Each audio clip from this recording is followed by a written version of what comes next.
dat titlul cucerit în Italia mai multă încredere în forțele tale sau ai venit cu un alt moral la național? Vă dați seama că după un asemenea eveniment vin cu moralul ridicat, n-avea, să zic așa, ce să mă doboare din punctul ăsta de vedere. Ce s-a schimbat în rutina ta de când ești în Italia? Nu s-a schimbat mare lucru. Chestiile normale de bază sunt aceleași, probabil 2-3 chestii pe care le fac înainte de antrenament și puțin la sala de fitness. În mare parte sunt aceleași chestii de bază pe care le-am făcut și în România.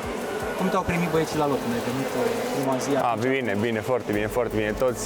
Toți mă felicitau și țin să le mulțumesc încă o dată și m-au primit foarte bine. Mă așteptau și eu așteptam să mă revăd cu ei după atâta timp și din prima zi m-am simțit foarte, foarte bine. Te-ai dat o bere pentru titlu sau să faci? Da, le-am dat. Italienească sau românească? Nu, românească. Barba crește mai încet decât credeai sau? Da, crește cam cum credeam eu. Nu e nimica special, să zic așa. E ok. Mă aștept că undeva la 3-4 luni să-mi fie la loc. Următorul pariu cu barba când va fi făcut? Pentru Liga Campionilor sau pentru... Să sperăm că pentru Liga Campionilor. Ăla e, sau dacă ajungi cu Naționala în semifinale mondialului? Dacă ajungem cu Naționala în semifinale, cred că toți o să facem o nebunie, nu doar eu. Acasă ai o pensiune foarte frumoasă, toată Mulțumesc.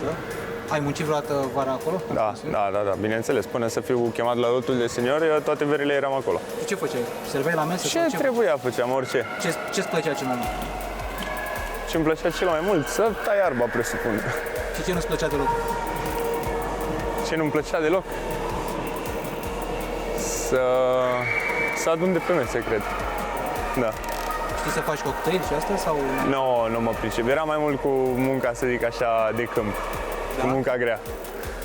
Ești DJ, pui muzică? Nu, în vestiar. Maxim în vestiar.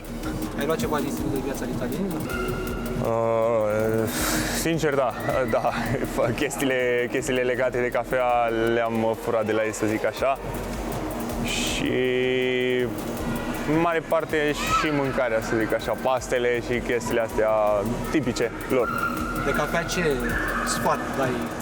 Că nu mai putem să bem cappuccino după o anumită oră, că chestii legate și fac mișto și cu băieții și pentru asta se iau de mine. Au râs de tine când ai băut? Da, bineînțeles.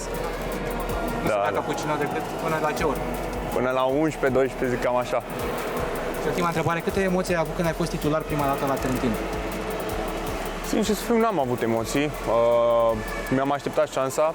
Eu cred că sunt de părere că m-am antrenat foarte bine, mi-am așteptat șansa și când mi s-a ivit ocazia să pot să joc, sper că am făcut-o cât mai bine și că lumea a fost mulțumită de mine. Dar eu personal nu am avut nicio emoție.